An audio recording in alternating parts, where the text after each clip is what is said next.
আজ আমি আবারও চলে এসেছি তোমাদের সাথে নতুন একটা ভিডিও শেয়ার করব। আমি ঘরোয়া জিনিস দিয়ে কীভাবে রূপচর্চা করি চলো সেগুলোই তোমাদের সাথে শেয়ার করব। এখানে বেসন নিয়েছি, হলুদ নিয়েছি, মধু নিয়েছি একটু কফি আর আয়ুরের টোনার নিয়েছি। চলো এগুলোই তোমাদের সাথে শেয়ার। হ্যালো গাইস, আমি আবারও চলে এসেছি তোমাদের সাথে একটা নতুন ভিডিও নিয়ে। তো আজকে ডেলি ব্লগ নয়, আজ তোমাদের সাথে শেয়ার করব কি করে ট্যান রিমুভ করা যায় ঘরোয়া পদ্ধতি দিয়ে আর কি। তো অনেক দিন ধরেই ভাবছিলাম এই ভিডিওটা করব করে আর করা আর হয়ে উঠছিল না। তো এখন আমি এই যে বসে পড়েছি সমস্ত কিছু গোছগাছ করে নিয়ে।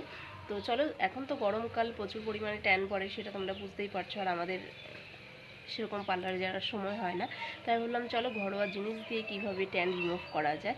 তো সমস্ত কিছু নিয়ে বসেছি, চলো এখন তোমাদের এক এক করে মিক্স করে তোমাদেরকে দেখাচ্ছি।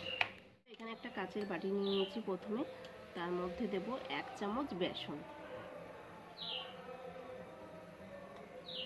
1 চামচ থেকে একটু বেশি, যেহেতু আমি গলাতেও মাখবো তো ওই জন্য একটু বেশি করেই নিলাম। তার সাথে নিয়ে নেব 1/2 চামচ হলুদ। এটাতে কিন্তু কোনো রকমই জল অ্যাড করব না। তার সাথে দেব এই যে কফি। তো এগুলো নতুন, তো কফি দিয়ে নিলাম। এই দেখতেই পাচ্ছ একটুখানি টোনার। আর এটার সাথে দেব এই যে 1 চামচ মধু। যেহেতু আমি একাই মাখবো ওই জন্য সব পরিমাণ মতন দিয়ে ভালো করে মিক্স করে নিলাম।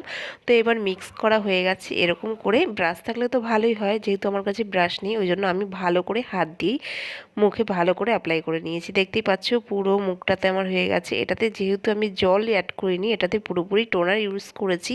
তোমরা চাইলে এটাতে গোলাপ জলও ইউজ করতে পারো, কারণ টোনারে ভালো মানে ফলাফল আর কি পাওয়া যায়। তো এই জন্য এই দেখতেই পাচ্ছ আমি ভালো করে মুখে গলায় কি আমার গলাতেও প্রচুর পরিমাণে ট্যান পড়ে, কেন জানি না। তো আমি সবসময় মানে এটাই ঘরোয়া পদ্ধতিতে করে থাকি। তোমরা যদি চাও যে আরও অন্যরকম টিপস দিতে তাহলেও আমাকে কমেন্ট করে জানাবে, আমি সেগুলোও তোমাদের সাথে শেয়ার করব যে আমি ঘরোয়া পদ্ধতি দিয়ে কি করে ট্যান রিমুভ করি। তো আমি এগুলো দিয়েই রিমুভ করি। দেখতেই পাচ্ছ এখন হালকা হালকা 10 মিনিট মতন রেখেছি, হালকা শুকনো শুকনো হয়ে গেছে। বেশি শুকনো করলে কিন্তু স্কিনের অনেক রকমের সমস্যা হতে পারে, মানে স্কিন শুষ্ক রুষ্ক হয়ে যায়, এরকম হয়ে যায়। তো এই যে দেখতে পাচ্ছ হালকা হালকা মানে শুকিয়েছে, এতে আমি ওপর দিয়ে জল হালকা হালকা দিয়ে এবার কিন্তু ভালো করে স্কিনটাকে পরিষ্কার করে নেব। তো দেখতেই পাচ্ছ এই যে স্কিনটা পরিষ্কারও হয়ে গেছে, কতটা পরিমাণে আমি রেজাল্ট পেয়েছি সেটা তোমরা দেখে বুঝতেই পারছো।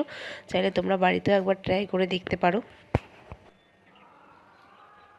দেখে বুঝতেই পারছো কতটা ক্লিন হয়েছে। তো এটা যদি সপ্তাহে 2বার করে করা যায় তাহলে ট্যান একদমই থাকবে না, পুরোপুরি রিমুভ হয়ে যাবে। আর এগুলো হচ্ছে ঘরোয়া পদ্ধতি।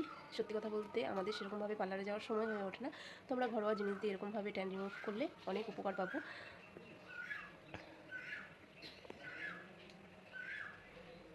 তো চাইলে তোমরা বাড়িতে একবার ট্রাই করতে পারো। তো চলো আজকের ভিডিওটা আমার কেমন লাগলো অবশ্যই কিন্তু কমেন্ট করে জানাবে। যদি তোমরা এরকম ধরনের ভিডিও দেখতে চাও অবশ্যই আমাকে কমেন্ট বক্সে জানাবে, তাহলে আমি ঘরোয়া পদ্ধতি আরও অনেক কিছু আছে সেগুলো তোমাদের সাথে শেয়ার করবো।